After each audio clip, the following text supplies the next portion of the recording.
I thought the day of my baby shower would be filled with laughter, hugs, and the people who claimed to love me most. Instead, I stood in a decorated room with empty chairs, unanswered invitations, and a silence so heavy it pressed against my chest. My parents didn't come. My brother, who once swore he would always protect me, mocked the very idea of celebrating my baby. The absence of my family became louder than any music or chatter could have been. But what they didn't realize is that this day, my greatest humiliation would also become the turning point of my life. Secrets buried for years began to resurface. Betrayals I had ignored became impossible to deny.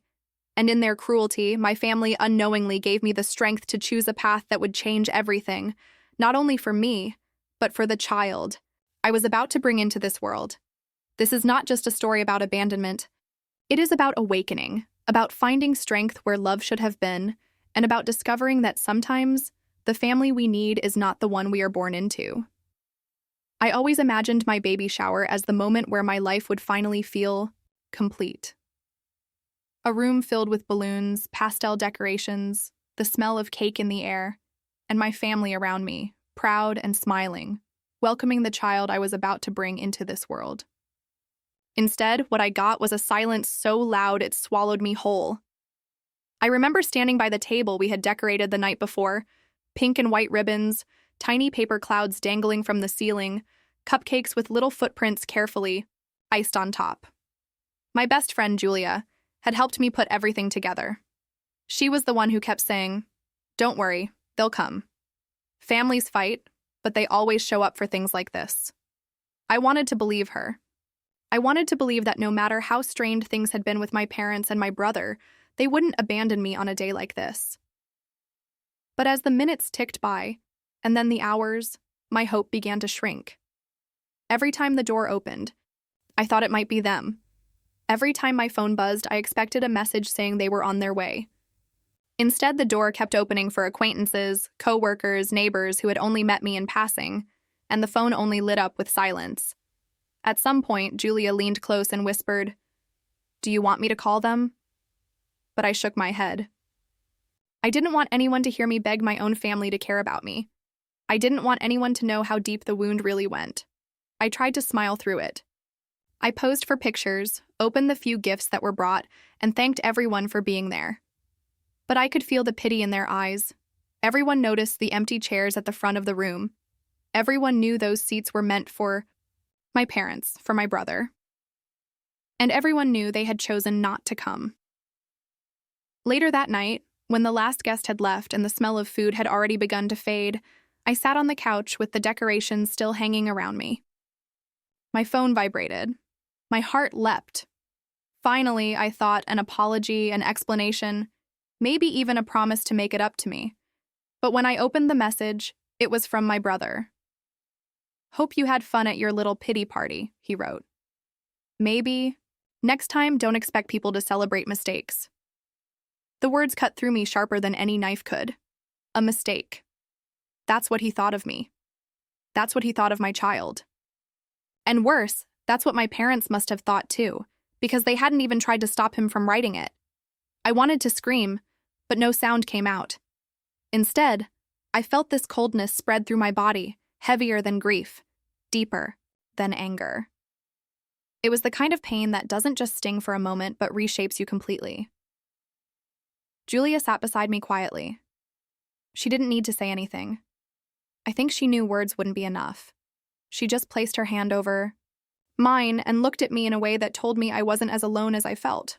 But still, I couldn't stop staring at the screen. I couldn't stop replaying those words in my mind. A mistake.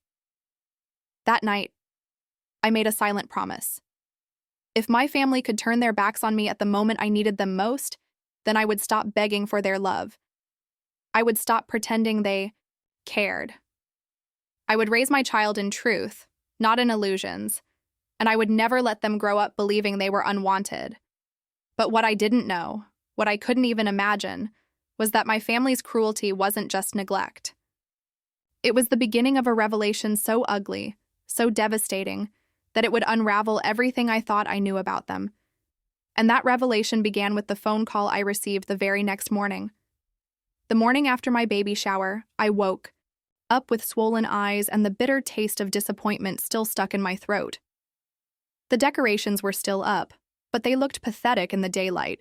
Balloons sagging, ribbons curled, crumbs scattered across the table. I wanted to tear everything down, but I didn't have the strength.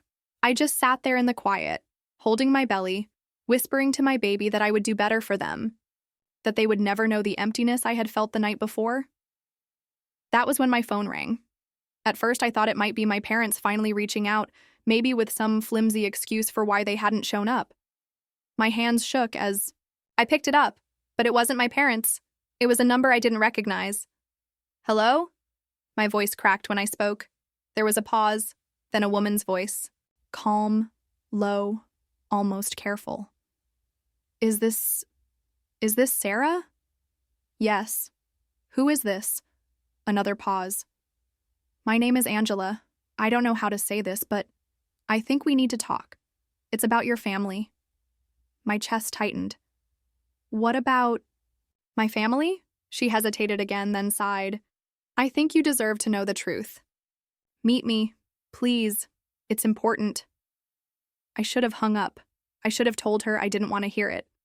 But something inside me, something heavy and restless, told me to listen. So we agreed to meet at a small cafe across town that afternoon. When I walked in, I immediately spotted her. A woman in her late 30s, hair pulled back neatly, her eyes darting nervously around the room. She stood up as soon as she saw me and gave a tight smile. "Thank you for coming," she said. "Why did you call me?" "What do you know about my family?" I asked, sharper than I meant to. She folded her hands around her coffee cup, as if bracing herself. "I've known your parents for a long time, longer than you think, and I know things they've kept from you. Things about why your brother acts the way he does, things about why they didn't come yesterday." Her words made my stomach twist. "They didn't come because they don't care. What else is there to know?" Angela shook her head. "It's not that simple. You've been lied to your entire life." I leaned forward, my pulse racing.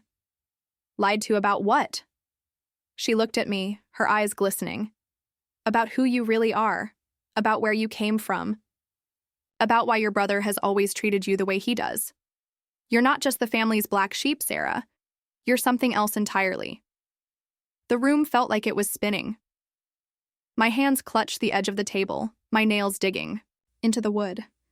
I wanted to scream at her to stop playing games, but I could see in her face that she wasn't lying. "What are you saying?" I whispered. Angela reached into her purse and pulled out an envelope. She slid it across the table to me. "I brought this because I knew you wouldn't believe me without proof. This will explain everything." My fingers trembled as I touched the envelope, but before I could open it, my phone buzzed again. It was my brother. I stared at the screen, his name flashing like a warning. Angela's eyes widened when she saw the name. She leaned forward, her voice urgent. "Don't answer, please. If you do, everything will be ruined. He can't know you're here." My heart was pounding so hard I thought it might burst. My brother was calling me at the exact moment this stranger was claiming my whole life was a lie. And in front of me lay an envelope that could destroy everything I thought I knew about my family. I had to make a choice. Answer the call or open the envelope. And in that moment, I realized my family's betrayal was only the beginning. Something far darker was waiting for me. My hands shook as the phone continued to buzz on the table, my brother's name glaring at me like a threat. Angela's words echoed in my head. "Don't answer." I let the call die, and the silence that followed felt like a storm waiting to break. Slowly, I opened the envelope. Inside were several faded photographs and a folded document that looked older than I was. My heart pounded as I pulled out the pictures first. The first was of a hospital room dated 30 years ago. I wasn't sure what I was looking at until I noticed my mother in the bed, pale and exhausted, cradling a baby, but standing beside her wasn't my father. It was a man I had never seen before, holding her hand, looking at her with the kind of love I had never witnessed in my own home. The next photo showed the same man, holding the baby. Me. My breath caught. My fingers trembled so badly I almost dropped the picture. "What is this?" I demanded, my voice breaking. Angela leaned forward, her eyes soft with sympathy. "That man is your real father." The words crashed into me like ice water. My real father. The room seemed to shrink, the air too heavy to breathe. "No," I whispered, shaking my head. "That can't be true. My father, he raised me. He tolerated you," Angela interrupted gently. "But he always knew. Your mother had an affair, Sarah. You were the result. Your brother knew the truth from the beginning. That's why he's always resented you. Why your parents never celebrated. You were the living reminder of your mother's betrayal." My chest tightened until I thought it would split open. Every harsh word, every cruel look, every absence from birthdays and graduations suddenly made a sick kind of sense. I had spent my whole life wondering why I was never enough, why my brother mocked me, why my parents loved him openly but treated me like a stranger. Now I knew. I wasn't really theirs. Angela slid the folded document toward me. My fingers fumbled to open it. It was a birth record, signed, stamped, and official. And there it was, in black and white, the name of the man in the photograph listed as my biological father. My stomach turned. The room blurred with tears. "Why are you showing me this?" I asked, my voice raw. "Because you deserve to know the truth," Angela said firmly. "And because your real father, he never stopped looking for you." The words hit me harder than I expected. Somewhere out there was a man who wanted me. A man who had been erased from my life. My heart thudded painfully as questions poured into my head. Where was he? Why hadn't my mother told me? Why had they kept me in the dark all these years? Before I could speak, my phone lit up again. This time, not a call, but a message from my brother. I unlocked it with trembling hands. "If you think yesterday was bad," the message read, "wait until you find out what's coming. Stay out of our business, Sarah. You don't want to know the truth." My throat closed. He knew. Somehow, he knew I was digging. Angela saw my face pale and leaned closer. "Listen to me. You need to be careful. They will do anything to keep this buried. Your brother, especially. He's more dangerous than you realize." Dangerous. The word clung to me like a shadow. For so long, I thought my family's greatest cruelty was neglect. But now I saw it was something else. Something deliberate. Something that had teeth. I clutched the photos and the document to my chest, terrified and furious all at once. My family hadn't just abandoned me at my baby shower. They had erased the truth of who I was. They had stolen my identity, buried my father's existence, and forced me to grow up in a house built on lies. And my brother, he was warning me to stop digging, but I couldn't stop. Not now, because if there was one thing I needed more than their love, it was answers. I looked at Angela with tears streaming down my face. "Where is he? My real father. Tell me where I can find him." Angela hesitated, then whispered the name of a nearby town. My heart raced as she scribbled an address on a napkin. But before she could slide it across the table, the cafe door burst open. I froze. Standing there, glaring straight at me with fury burning in his eyes, was my brother. He filled the doorway, like a storm cloud, jaw clenched, eyes blazing. For a second, the whole cafe seemed to tilt toward him, the hiss of the espresso machine, the scrape of a chair, the barista's startled glance. My brother didn't look surprised to find me. He looked satisfied, like a hunter who'd followed a trail he knew would end right here. "So this is where you've been hiding," he said, voice low and poisonous. His gaze flicked to Angela. "You again." I stood up too fast and my chair screeched. Instinctively, my hand went to my stomach. Angela stepped between us, not quite touching me, but close enough to make a line he'd have to cross. "Don't," she said to him. "You don't want to do this here." He smiled without warmth. "I'll do it wherever she is, because she's done."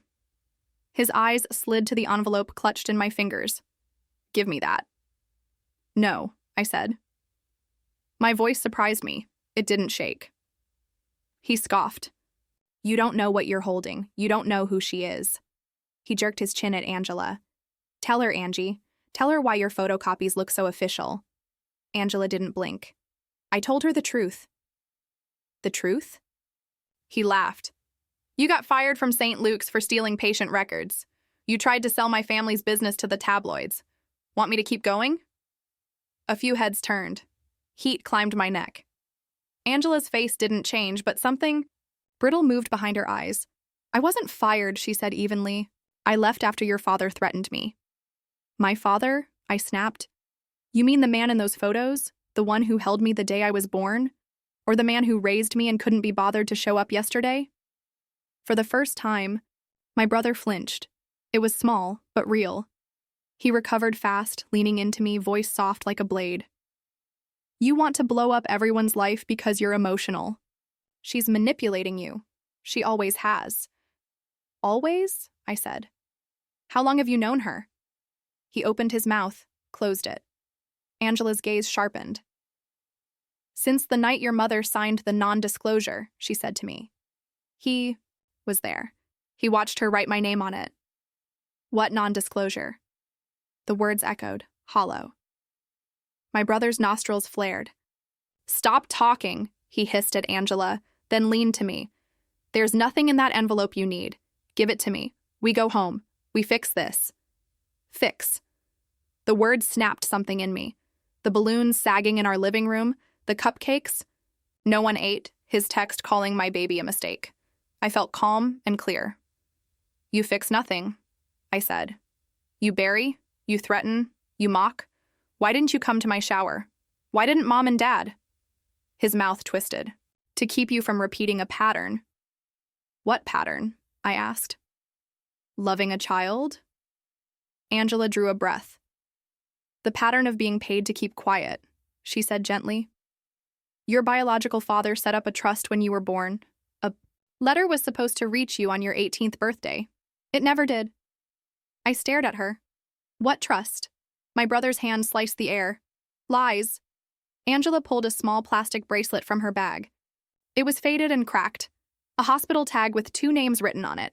Mine, and a last name I had never seen but felt like something I knew without knowing. Beneath it, a photocopy of a notarized letter, my mother's signature, a date only, days after my birth, and the lawyer's stamp from my supposed father's firm. Your biological father sent money every year to a P.O. box, Angela continued. For you. To be held until you contacted him or turned 25, it was always returned by no authorized recipient. And then, mysteriously, it wasn't returned anymore. The checks were cashed. My brother moved fast. He snatched for the envelope, fingers grazing it. I jerked back. The cafe murmured around us. A spoon clinked, a chair scraped. I saw a barista's hand hover near the phone. Those checks were for Mom, he snapped, too loud. The line went silent between us. He heard it, too late. She needed what? I asked. Needed to keep me a secret? Needed to finance your new truck?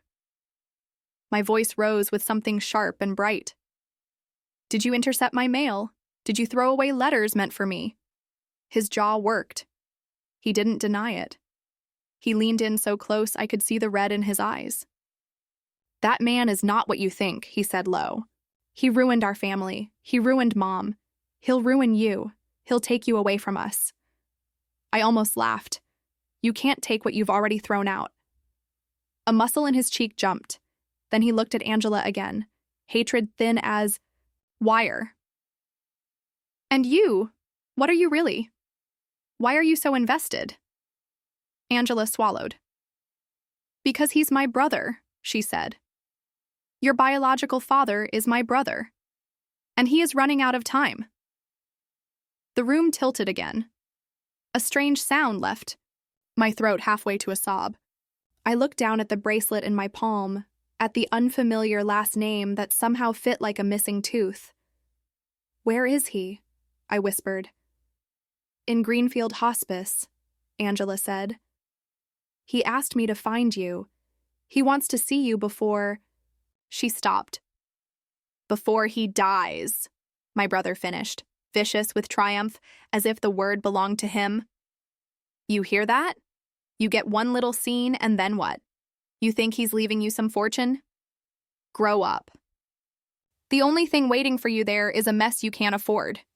He lunged again. This time I let the envelope fall into my tote and I stepped back so quickly my chair toppled. A hand caught my elbow. An older woman at the next table. Eyes kind. Are you all right, dear? She asked. Her voice grounded me. I'm fine, I said, and it was almost true. I lifted my chin at my brother. If you're so sure there's nothing for me, why are you so scared I'll go? He stared, and for 1 second the fury cracked and something like fear showed through. Then it was gone. Because you don't know what you're stepping into, he said, and because you aren't going alone. I am, I said. You don't get a vote. I walked out before he could answer. Angela followed, close but letting me lead. The afternoon light was too bright, the air sharp with roasted coffee and car exhaust. My hands shook as I reached my car.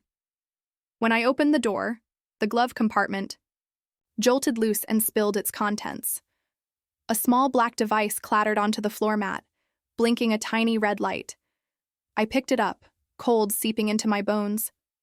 Angela's mouth fell open. That's a tracker.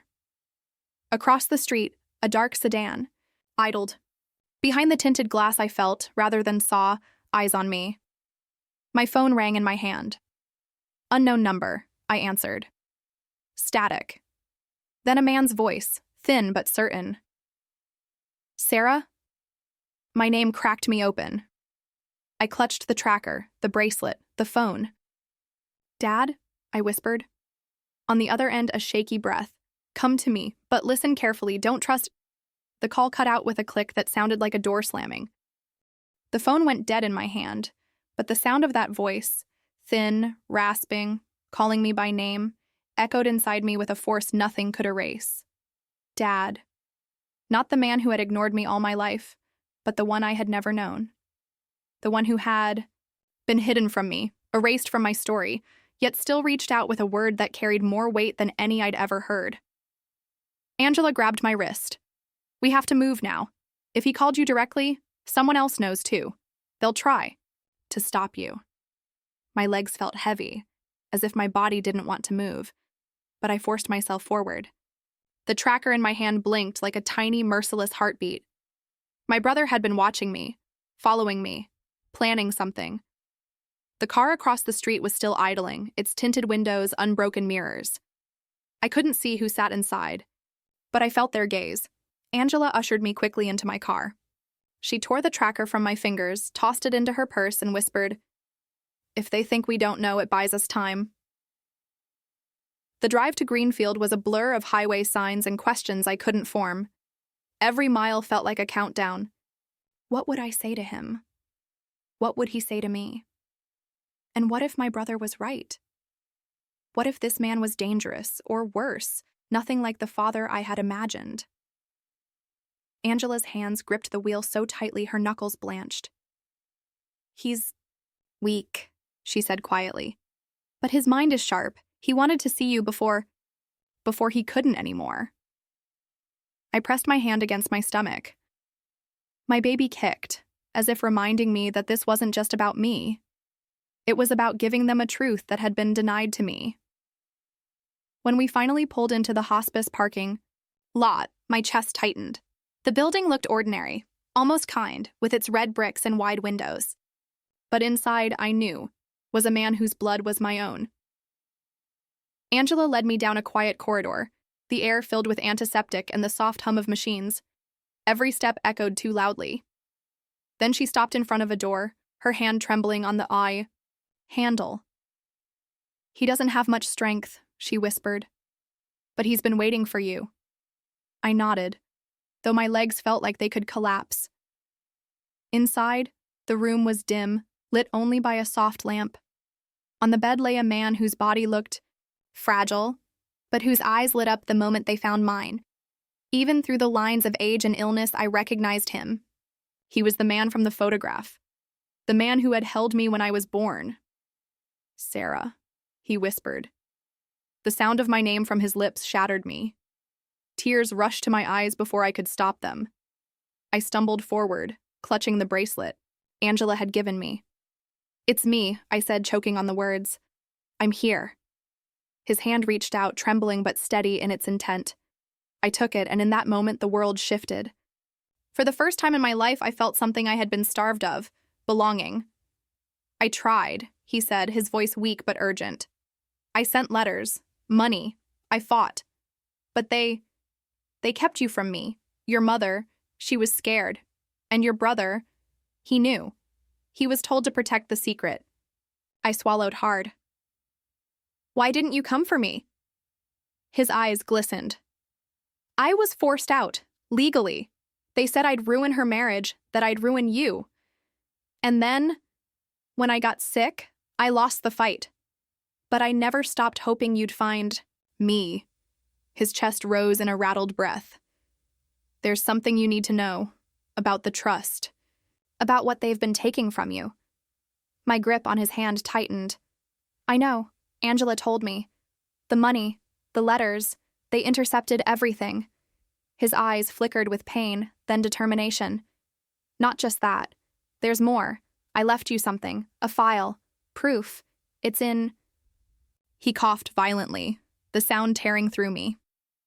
Angela rushed forward, but he raised a weak hand. "Listen, it's in my lawyer's office, Greenfield Trust, under your name." Before I could ask more, the door creaked open. I turned, expecting a nurse. Instead, it was him, my brother. His shadow filled the room, his face carved in fury and fear. "You shouldn't be here," he spat. His eyes locked on our father, then on me, then on Angela. "This ends now." My father's grip on my hand tightened, his eyes blazing with what little strength he had left. "Don't let him take this from you, Sarah. Not again." And then the monitors beside him began to scream. The monitor's shrill alarm still echoes in my memory. Nurses rushed in, pushing me and Angela back, but not before I felt his hand slip from mine. My father, my real father, was gone before I could ask the questions that had burned inside me my whole life. Gone before he could finish the sentence that might have changed everything. I stood frozen, the chaos around me blurring into a dull roar. My brother didn't move. He just stood there in the doorway, his chest heaving, his eyes locked on me with a mix of rage and terror. And for the first time, I wondered, had he come here to stop me or to silence our father forever? Angela pulled me out of the room as security arrived, her voice low but firm. "You heard him. The file exists.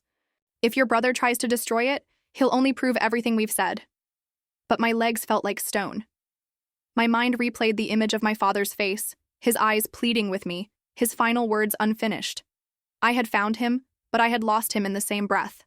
And the truth, the whole truth, was still dangling just out of reach. Now I am left with the photographs, the hospital bracelet, and the knowledge that my life was built on a lie. My brother and my parents wanted me to believe I was a mistake. But maybe the mistake was theirs, thinking I would stop searching once I found the first crack in their story. Because I won't stop. Not until I open that file. Not until I know what they took from me. Not until I understand why my father whispered that warning with his last breath. My family thought abandoning me at my baby shower would break me.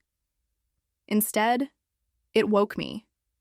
And I promise you this. I will uncover everything they tried to bury. And when I do, they'll wish they had shown up that day.